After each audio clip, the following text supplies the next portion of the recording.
Hey everyone, it's Ben Hardy here, and in today's video, we're reviewing a Genesis GV80, and I want to answer two big questions in today's video. First question is going to be, is the 2.5 enough, or should you upgrade to the 3.5? And then the other question is, should you get a fully loaded 2.5 car, or should you get a base model 3.5 car, because they're about the same amount of money.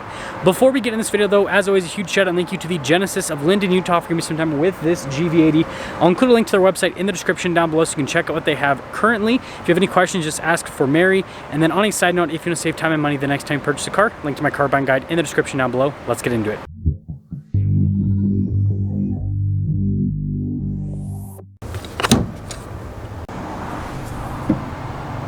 Powering this is a turbocharged 2.5 liter 4-cylinder that goes through an 8-speed automatic transmission. Fuel economy is 20 around town and then 24 on the highway, with power outputs being 300 horsepower and then 311 pound-feet of torque. Now, before we go over the front end, I do want to mention, if you want to see more videos just like this, then I recommend you subscribe because I post content every single day. So starting with the hood, you've got the signature U shape there in the center with the Genesis logo at the very end. And we have the cool stacked design for the headlights, and then look how big the grille is. You've got a camera there in the center, somewhat nicely hidden. And then you guys can see down below, there actually is a sensor there in the center. And then I like this off to the side with the venting. And putting it all together, just like all modern Genesis cars, it has a very stately appearance. Now, coming on the side here, our tire and wheel setup is 265, 40, 22 in the front and over in the rear. And then you guys can see here with the wheel design, you've got the silver there on the top. And then notice the brake caliper with the Genesis logo is also painted in silver.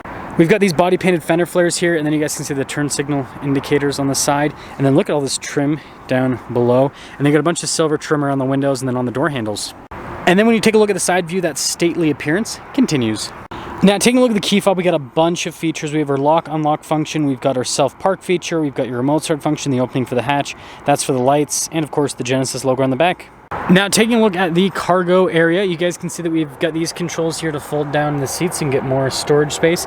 But one of the nice things about the GV80 is it's got a very spacious cargo area, and I think that this particular segment of SUV is becoming more popular because of, well, the practicality back here. And then when you're all done, just press that button and that will lower the hatch right back down. Now, taking a look at the lights here, you're gonna get that stacked design, and then of course you have all of our badges here on the back. And then I love the covers over the exhaust tips. I think those look cool. Putting it all together, I mean, it's one of the most beautiful looking modern SUVs on the market. Now, taking a look at the door panel here in the rear, you guys can see we've got a sunshade for the rear passengers, and then look at the trim and then also the wood trim down below. I think that's really sharp. And then you can see here for the window control, and then you got some speakers for the sound system. Now, here are the seats, really nice piping on them, and you can see perforated all down the center portion. Got your adjustments on the side as well. Legroom here in the back is really good. Got a little storage pocket. We've got some climate control action here. We've got heated seats for the back passengers as well, and then some charging port action down below. And of course, we have our little center console cup holder armrest set up. And then I guess I should talk about headroom. It's good. Now, taking a look at the front door panel, you can see again a really nice trim. Look at the wood trim down below. I think it all looks fantastic, and I like this design here. I think that's pretty snazzy. All of our window controls here, door lock and unlock. You got the mirror adjustments. The mirrors do power fold in, and you also have memory seats as well, and then blind spot monitoring with the mirrors. Now, here's a quick look at the front seat. Notice how it's perforated all down the center, and then we've got a bunch of adjustments there on the side, including lumbar support and massage function. Pretty normal looking pedals down below, and you guys can see here for the hatch, and then your parking brake, and then your auto stop start. And then I like the look of the vent here, and then also look at the dash, got nice padding. Steering wheel, power adjustable.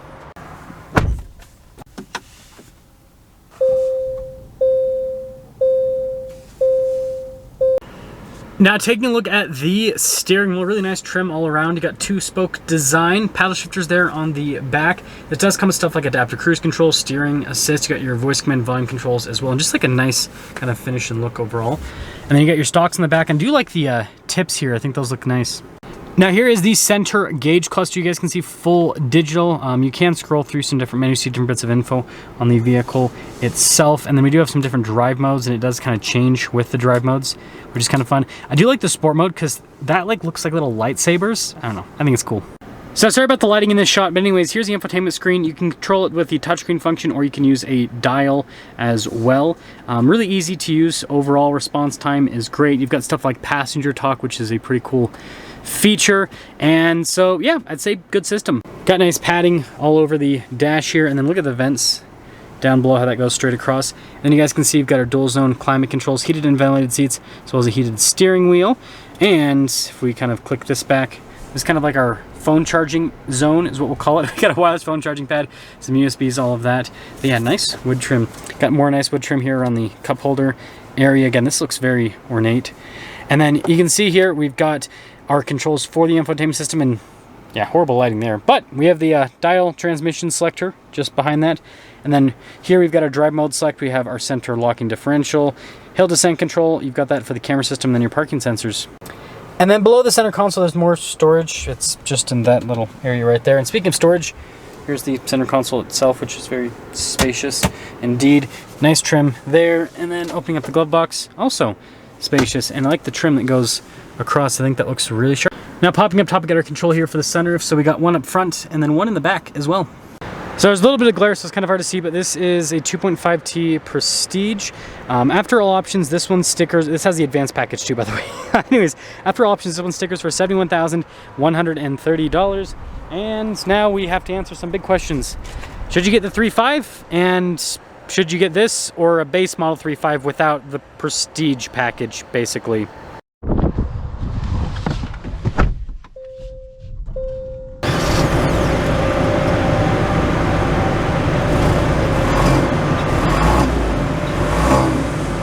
Talk about visibility before we set off. Here's visibility over the hood. Hopefully you can now see the heads-up display. Both of the mirrors.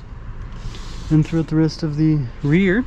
And, well, let us set off in the GV80. And again, we're got to answer those two big questions. Should you get the 3.5?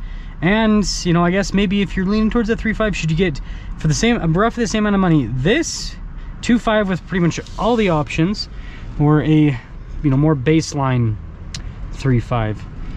So first off, super comfortable, and massage seat function, always a fun feature to experience.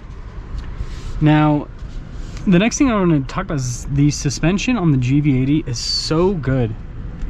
Like the damping is, I mean, from like a luxury perspective, fantastic, absolutely fantastic. Now, aside from that, let's see kind of the initial torque.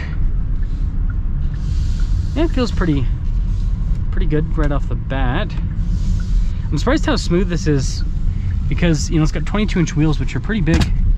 Not as much, you know, you don't have as much sidewall on the tires, but still it rides really well. So it shows they did a really good job with the suspension and the shocks. So got it in sport mode now. Lightsabers on the dash.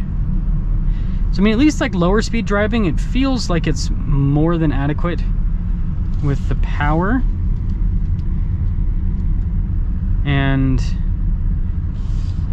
yeah, the handling feels good too. So I think that's another positive. Okay, now we got a clear road, so it's, you know, it's not the fastest thing on the planet, but it has some decent get up and go. That is for sure. I really like how this just like handles. It drives so smooth. It really does. I think that's quite impressive. Yeah, let's see, like if you have to, let's just pretend pull out into traffic here. I mean, yeah, it gets up at a really good pace. So let's answer those two important questions with today's review. First, for the first question, do you need the 3.5? The answer is no. This, as a you know, entry-level powertrain, it's got good power, good torque, performs well. So I'm gonna say no. Then the other question, should you get this or should you get a more baseline 3.5? And my, you know, kind of opinion on that is it's going to depend on what you're going to use the car for. But I think that like this, just being a Genesis, is all about luxury, right? That's what the kind of like emphasis is.